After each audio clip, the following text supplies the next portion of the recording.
Olá, meus amigos da TV Impacto, do Jornal Impacto. Hoje nós estamos aqui com um assunto muito interessante para levar até você. O assunto é relacionado à prisão do vereador Reginaldo Campos. Como já foi bastante divulgado através da imprensa, o vereador continua preso e muitas são as informações a respeito desse processo. E nós então, cumprindo inclusive o que diz a lei de imprensa, nós sabemos que inclusive outros veículos têm divulgado, o próprio Jornal Impacto divulgou, a TV Impacto divulgou a prisão do vereador e de mais pessoas que estavam envolvidas aí nesse inquérito. Então, cumprindo o que diz inclusive a lei de imprensa, nós achamos por bem ouvir a defesa do vereador. O vereador tem como advogado de defesa o doutor Mota, Carlos Mota, e o doutor Capoal. Nós vamos conversar agora aqui com o doutor Carlos Mota e vamos direto logo ao assunto, doutor Mota, em relação a essa questão. Na verdade, o vereador Reginaldo está sendo acusado de qual crime? Bom, isso é importante esclarecer. A empresa, de forma recorrente, tem falado da prática de crime de corrupção. O vereador Reginaldo Campos não praticou crime de corrupção, não foi denunciado por crime de corrupção. Então é necessário que façamos esse esclarecimento, né, para que as pessoas entendam que não se trata aqui de crime de corrupção. Os delitos a ele imputados são delitos de associação criminosa, de peculato e de inserção de dados falsos a sistema de computação e também crimes que atentam contra serviços de utilidade pública previstos lá no 265 do Código Penal. Esses são os crimes, em tese, imputados ao vereador. Ora, não faz sentido. O que a defesa precisa manifestar de forma assim clara, transparente, inequívoca, é que o inquérito é uma peça meramente administrativa. E no inquérito nós tivemos lá a escuta telefônica, a interceptação telefônica, foram feitas lá campanas, foram feitas buscas e apreensão na própria Câmara Municipal, no gabinete do vereador, na residência, em todos os locais, no veículo, documentos foram apreendidos, de tal sorte que todos os elementos necessários àquela instrução foram levados para o inquérito policial, que foi concluído e encaminhado para a justiça. Tá certo? Ora, o que se discute aqui não é se ele vai responder ou não, se vai ser condenado ou não. O que se discute aqui é a desnecessidade da manutenção da prisão. Por que a desnecessidade da manutenção da prisão? Primeiro ponto, veja, a prisão foi mantida com ordem no que nós chamamos em direito de cláusula guarda-chuva. O juiz vai lá e diz, olha, eu nego a liberdade em homenagem à chamada ordem pública, ordem econômica ou a própria instrução do processo. Isso é uma cláusula guarda-chuva. Porque quando nós falamos que a prisão vai ser negada em razão da ordem pública, o que é a ordem pública? É necessário que esclareçamos a qualquer pessoa, cidadão, que é a ordem pública dentro do conceito do direito penal. Primeiro é um conceito subjetivo, primeiro é um conceito indeterminado, ordem pública. Como é que eu posso trabalhar com um conceito indeterminado? Segundo, se eu parto dessa premissa, significa dizer o seguinte, eu nego em razão da ordem pública, eu quero dizer, em outras palavras, que eu estou negando a liberdade dele a partir de duas presunções. Primeira presunção, que ele praticou os crimes a ele imputados. Segunda presunção, que se liberdade vai voltar a delinquir e vai atentar contra a sociedade, contra a comunidade. Ora, doutores, isso não é possível. Isso é uma profecia, eu estou tratando de profecia, eu estou fazendo uma profecia, eu não estou mais tratando do direito, eu estou fugindo aos princípios legais do direito. O que nós queremos dizer é o seguinte, desnecessidade da prisão. Inclusive, o HC foi negado com base nas informações do próprio juiz Acó, do juiz do processo aqui. Então, essa é a situação. Ora, foi acusado de quê? De praticar peculato, 10, 15 peculatos, crime continuado. Doutores, isso só é possível numa instrução processual. Existe um princípio do direito penal, da Constituição, que é um princípio fundamental da República e da democracia, que é o chamado devido processo legal. E o devido processo legal nada mais é do que a oportunidade de você desdizer no processo aquilo que estão dizendo de você, através da produção de todos os meios de provas necessárias, legais, possíveis do ponto de vista jurídico. E isso não permitiram a ele. E isso nos leva a reafirmar a ilegalidade do ato, a desnecessidade da prisão. Até que ponto a sociedade, a opinião pública, pode imaginar de que os advogados de defesa não reconhecem que o vereador praticou nenhum tipo de crime? Pelo que eu entendi o senhor colocar ainda há pouco, hoje a defesa quer a liberdade dele para que ele responda os processos. Então, eles até certo ponto se admitem que ele pode ter praticado crimes, mas quer que responda em liberdade. É isso? Não tenha dúvida. Primeiro porque a todos é dado o direito de responder em liberdade. Veja só, se nós partirmos aqui de uma rápida análise, nós temos 28 pessoas indiciadas. Doutores, eu estou falando de 28 pessoas indiciadas. Das 28 pessoas indiciadas, nós temos 3 segregadas no sistema penitenciário. Muito bem. Isso significa dizer que nós temos um processo que vai passar do prazo razoável da sua conclusão.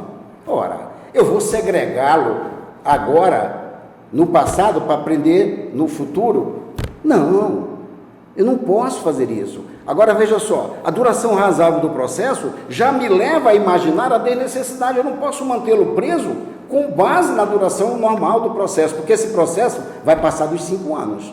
Pelo menos penso eu, por todas as suas artimanhas que tem processuais, pela duração, pela escuta, pela auditiva, enfim, por várias situações.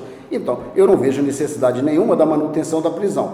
Primeiro, doutores, porque ainda que houvesse o maior clamor social, veja só, não se pode partir da premissa do perigo em abstrato. O perigo em abstrato ele é inerente ao próprio tipo penal, a descrição do tipo. Então, se eu digo que alguém praticou um roubo, previsto no artigo 157, ou latrocínio no 157, parágrafo 3º, segunda parte do CPP, do Código Penal Brasileiro, doutores, ora, o latrocínio ele é um crime praticado com violência à pessoa. Eu não posso imaginar que a partir da premissa dessa presunção em abstrato eu nego todos os direitos.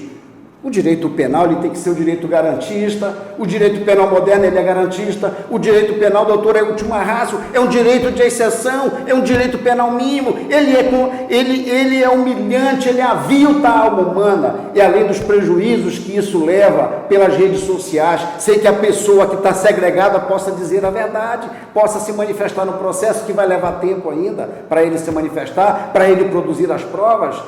O peso, o ônus da prova incumbe a quem alega. Houve, escuta, houve. Agora eu pergunto, doutores, eu estou tratando aqui de um crime patrimonial, em tese um delito patrimonial, que dizem que praticou por 10 vezes, que se beneficiou. Eu quero que prove no processo, eu quero que prove qual foi o prejuízo que ele deu à sociedade, à administração pública, aos cofres públicos. Quando se trata, por exemplo, dos crimes que voltados à saúde, crimes contra a segurança, de serviço de utilidade pública.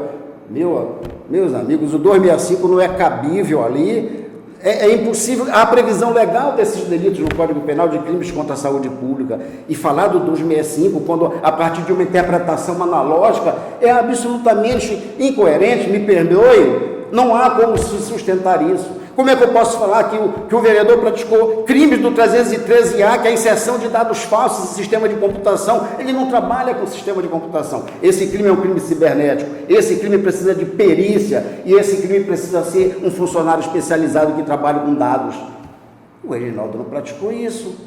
O que nós queremos aqui não é discutir o mérito, doutores. O que nós queremos aqui é discutir a desnecessidade da prisão. Ele tem direito de responder à liberdade. Ele é um pastor evangélico, ele tem nível superior, ele tem vários serviços prestados à sociedade santarena. São 20 anos de atividade pública. Segregá-lo como um bandido, jogá-lo na cova dos leões, me parece injusto. Não que queiramos que ele seja não responsável por nenhum ato, não é isso que a defesa quer. A defesa só quer que ele responda em liberdade, que ele prove a sua liberdade. que ele produza no processo a sua prova, a sua inocência, que os danos que ele já sofreu são irreparáveis, principalmente à família, aos filhos. E nós sabemos quem é o Reginaldo. Ele solto, ele em liberdade, ele não vai ser nenhuma ameaça à sociedade santarena. Eu tenho certeza que qualquer santareno que me ouça sabe disso que eu estou falando. Tem certeza disso. Ele não é um bandido como querem pintar que o é. Doutor Carlos, daqui a pouco o senhor falou a questão da rede social, né, que naturalmente que ela tem sido sempre usada aí pela sociedade. Em relação a isso, nós acompanhamos não só através do Face, mas às vezes até em grupos de WhatsApp e outros, algumas especulações. Olha, os vereadores, colegas do Reginaldo estão preocupados e estão pedindo a Deus que ele não faça uma delação premiada. E esse eu só quero saber. Há a possibilidade de o vereador Reginaldo conceder uma delação premiada? Essa pergunta ela é oportuna. Ela é oportuna. Eu acho que a gente precisa, doutores, ter cautela. Nada substitui o bom senso. Nada substitui o bom senso. Veja só, não há a menor chance. Não há a menor chance de qualquer delação premiada. Primeiro porque os crimes a eles imputados nós vamos provar que não foram praticados. Tá certo? Não há a menor possibilidade. Reginaldo pode ter praticado algum ilícito? Até pode. Eu não vou aqui também dizer que ele não praticou nenhum ilícito, mas grande parte desses ilícitos está no campo administrativo, e isso é que nós vamos provar. Eu quero saber qual é o dano que ele praticou à saúde pública. Eu quero que alguém prove que ele de fato praticou algum dano à saúde pública. O princípio utilizado foi o princípio humanitário. É evidente que nós sabemos que há uma cultura nesse país, não é só em Santarém, de que as pessoas se dirigem aos gabinetes de vereadores e de prefeitos e deputados em busca de favores. E sabem por que buscam favores, doutores? Eles buscam favores porque nós temos uma saúde falida, uma educação falida nesse país. Se nós tivéssemos uma educação boa e uma saúde de qualidade, não haveria esse tipo de problema. E muitas das vezes o vereador se submete a esse tipo de situação, como fazer um mero encaminhamento. Esse encaminhamento não é crime. Não há crime sem lei anterior que o defina, doutor. Lá não tem nenhum crime dizendo que qualquer encaminhamento ou solicitação de vaga no hospital, isso configure crime, como queira dizer o Ministério Público, ou quiçá que ele se beneficiou do ponto de vista político. Não há. O princípio humanitário foi utilizado, e eu desafio a provar que houve dano à saúde pública, até porque há sobra de vagas no sistema, e essas vagas devem ser redistribuídas. Essa é a verdade. Sobre a questão do processo de cassação. Em que situação está? Vocês também estão defendendo o vereador nessa questão. O processo de cassação é um processo que naturalmente viria, não é?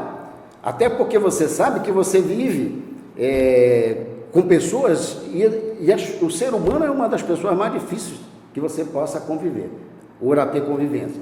É evidente que alguém tem interesse em cassá-lo, mas uma coisa nós temos que deixar claro aqui.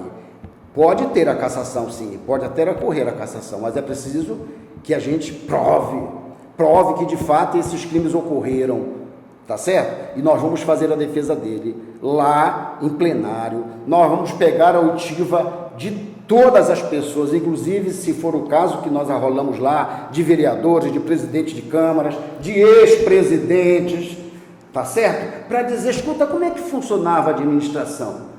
Como é que funcionava isso antes? Será que Reginaldo é de fato esse homem que foi o homem que engenhoso que dirige núcleos criminosos? Doutores, com máxima vênia, com máximo respeito aos meus amigos do Ministério Público, ao delegado de polícia. É evidente que não é isso. Ele não comanda núcleos criminosos, ele não é esse criminoso que querem fazer crer que o é. Não é. Agora, do ponto de vista da defesa, nós vamos tratá-la. Nós vamos lá, chama o secretário de saúde, eu preciso que o secretário seja ouvido, chama o diretor do hospital, chama pessoas, vamos ouvir todos, vamos fazer justiça. O habeas corpus foi negado. Foi negado. E que está agora o procedimento, vocês já recorreram? Já, infelizmente o habeas corpus foi negado, com aquela velha cláusula que eu te falei, guarda-chuva. Eu nego em função da ordem pública, mas eu desafio, como eu disse para você, negaram o HC, como eu falei em plenário do Tribunal de Belém, negaram o HC, em razão da ordem pública, doutores, no HC não se trata do mérito. O relator fez ler as informações do juiz Ocó, dizendo dos crimes que em tese ele praticou. Ora, quem está de fora, que escuta aquilo, imagina que está lidando com um monstro, não é? Eu não estou tratando de crime praticado com violência ou grave ameaça, não houve estupro de vulnerável, não houve morte violenta, não houve sequestro ou cárcere privado, mas não quer dizer que em tese ele não tenha praticado algum ilícito, mas é um ilícito patrimonial e que, portanto, doutor, não tem, e ainda que essa comoção pública tivesse havido, não seria motivo, a partir desse perigo abstrato do qual falamos há pouco, ser negado o HC. A liberdade, doutor, ele tem direito de responder de liberdade. Quando se fala em HC, nós estamos falando o seguinte: existem os requisitos processuais necessários à manutenção da prisão? Essa é a pergunta. Eu não vou entrar no mérito quando eu trato de HC, eu não vou saber lá se ele praticou o crime, se ele não praticou, não é? Se, enfim, se todos os crimes foram praticados, a pena futura que será aplicada ali, não se discute isso. Quando se trata do HC, nós estamos tratando o seguinte: a desnecessidade da manutenção da prisão. É essa a discussão. Então, a defesa pugna pela liberdade dele, pela desnecessidade da prisão. E eu aposto, se algum cidadão santarino vai dizer: olha, o Reginaldo em liberdade é uma ameaça, vão todos sair, vão se esconder, vão fazer uma baixa. Muito pelo contrário, eu tenho recebido em meu gabinete pessoas aqui que ficam indignadas da prisão dele, que foram pessoas que sabem do trabalho social que ele tem, como pastor, como pessoa, como família, e todos conhecem ele. Então, essas pessoas que conhecem o Reginaldo sabem do que eu estou falando. Ok, depois de ouvirmos o doutor Carlos Mota sobre essa questão toda do processo, da prisão do vereador Reginaldo, onde ele já explicou tintim por tintim, cada detalhe, o outro advogado que defende o vereador é o doutor Capoal. Prazer conhecê-lo, primeira vez que estou aqui e já conheci de nome, né? E eu gostaria que o senhor abordasse para nós aqui da TV Impacto, do Jornal Impacto, como é que está a questão processual depois que foi negado o habeas corpus. Tá, vamos lá. Boa tarde, o prazer é todo meu estar fornecendo aí alguns esclarecimentos sobre esse fato. Tá, veja só, a tramitação normal de todo o processo. Negado a liberdade de prisão aqui pelo Dr. Rômulo, que é o titular da 2ª Vara Criminal, partimos com um habeas corpus para o tribunal, que também manteve a decisão do juiz singular, determinando que ainda o vereador Reginaldo ficasse segregado. A defesa ainda não se conformando, porque temos elementos suficientes para comprovar e demonstrar a desnecessidade da prisão, partimos agora para Brasília com um recurso ordinário que está em sede ainda de análise da admissibilidade pelo tribunal e remessa para o Tribunal Superior. Certo. Em relação, doutor, à questão do processo de cassação, vocês certo. Também o defendem do processo de cassação. E como é que está a situação hoje? Tá, hoje a defesa já apresentou um memorial escrito e quais os meios de prova pretende rebater todo o teor da denúncia que gerou esse pedido de cassação. O delegado Jardel, que é o presidente da comissão processante, ele recebeu a denúncia, né? Agora a gente vai dar sequência para a fase de produção de provas, onde a defesa vai rebater e repudiar toda e qualquer alegação contra o vereador, porque nós entendemos, tanto na ação judicial quanto no procedimento administrativo, legislativo de cassação, que não há nenhum elemento, seja para a condenação do vereador Reginaldo, seja para a sua cassação. A gente quer agradecer aqui a participação dos dois advogados, Jornal Impacto e a TV Impacto, agradecendo as informações e esperamos que a sociedade tenha sido muito bem esclarecida acerca desse assunto. Nós agradecemos e estamos à disposição. Grande abraço, até a próxima.